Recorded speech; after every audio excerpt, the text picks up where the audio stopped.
nimekaa muda, lakini waziri wa fedha katika bajeti yake hii kwa kweli ni bora, katika moja ya bajeti bora ambazo nimezishuhudia hapa bungeni. Kwenye ukweli tutasema ukweli, kama kuna kona kuna kona, kama pako vizuri tutasema pako vizuri. Kwanza nianze kumpongeza yale tulikuwa tunayazungumza, na si kumpongeza yeye tu, nimpongeze yeye na kamati ya bunge ya bajeti, naibu waziri pamoja na taasisi zote katika wizara yake ambazo zimemsaidia kutengeneza bajeti hii. Wabunge tumepiga kelele sana hapo nyuma kuhusu habari ya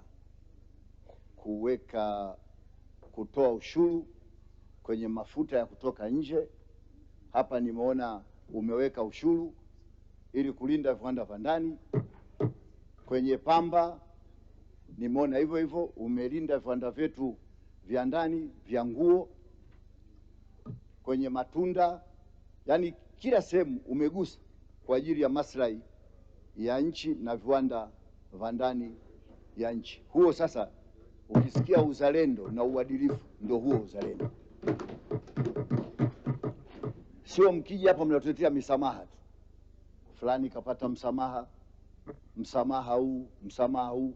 Hata watu wa TRA msifikiwa na furahi, kwa sababu mnawakosesha mapato, misamaha ikiwa mingi. Lakini safari hii ni moja ya bajeti nzuri sana.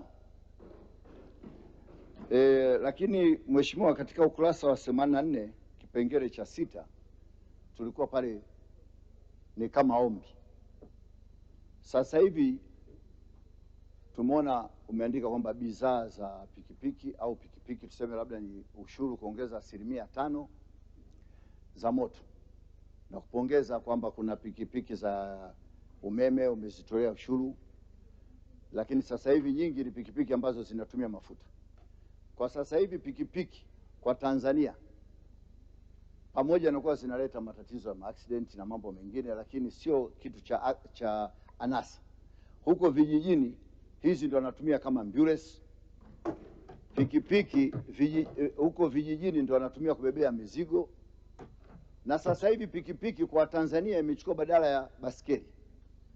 Sasa hivi kila mtu anajitahidi apate pikipiki, na ndio maana ukiangalia baiskeli zimebakia chache sana, labda Shinyanga tu kwa kina Maganga kule kwao, lakini sehemu nyingi sana pikipiki imekuwa ndio mkombozi. Kwa hiyo sio tena jambo la starehe kwenye pikipiki. Kwa hiyo nilikuwa na shauri au na kuomba mheshimiwa, kama itawezekana ile 5% muifikirie itoke, ili watu wazidi kupata unafuu. Lakini pamoja na kuitoa hiyo, wapi itapatikana ya kukafa pale? Mnaweza mkapata, kwa mfano sasa hivi kuna mtu anamiliki pikipiki 50, anawapa wale vijana bodaboda. Huyo sasa sio bodaboda, huyo ni mfanyabiashara. Kwa hiyo huyo anaweza kaingia kwenye kodi. Alafu kuna kitu kingine cha ajabu sana nishao kizungumza hapa, lakini naona sijui kwa nini. Hii neno assembly, utakuta kuna kiwanda cha pikipiki vinapewa msamaha wa kodi kwamba vinafanya assembly pikipiki.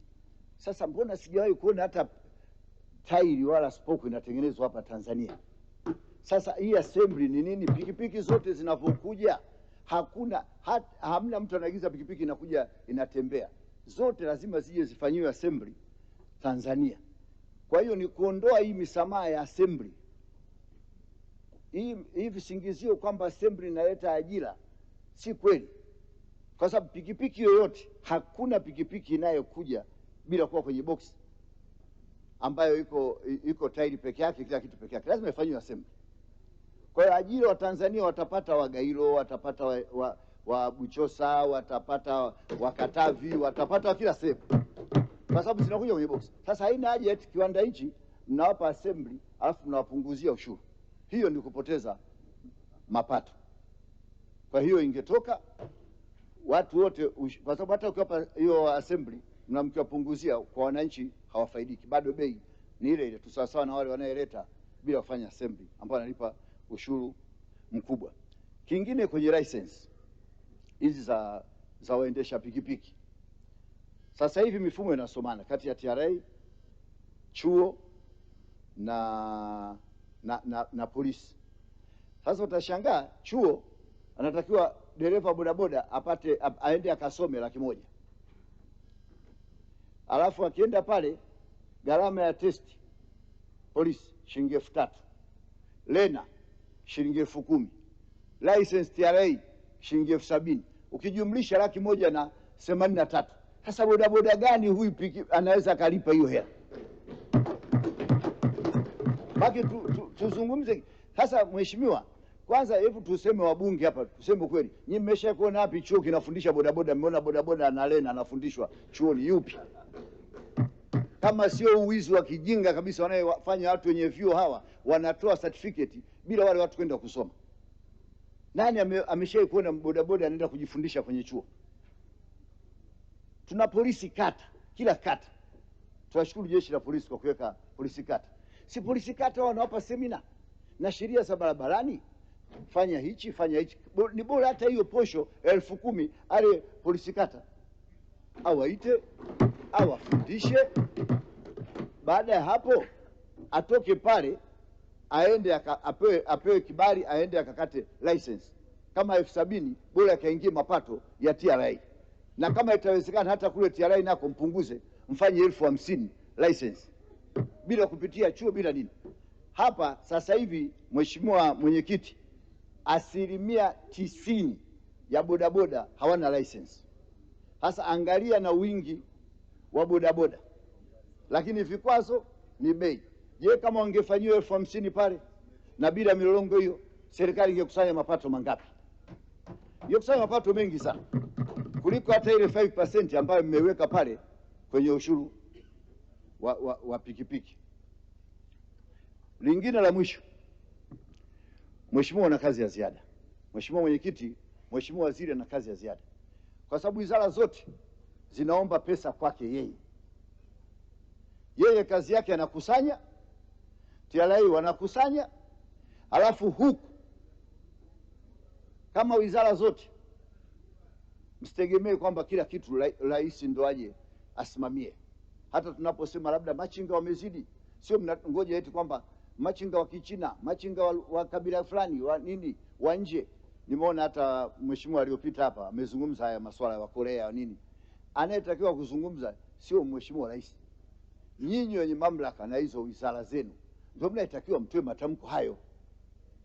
Rais yawe wa mwisho, labda huko nchi zimepiga kelele kidiplomasia, yeye ndo anakuja anarekebisha.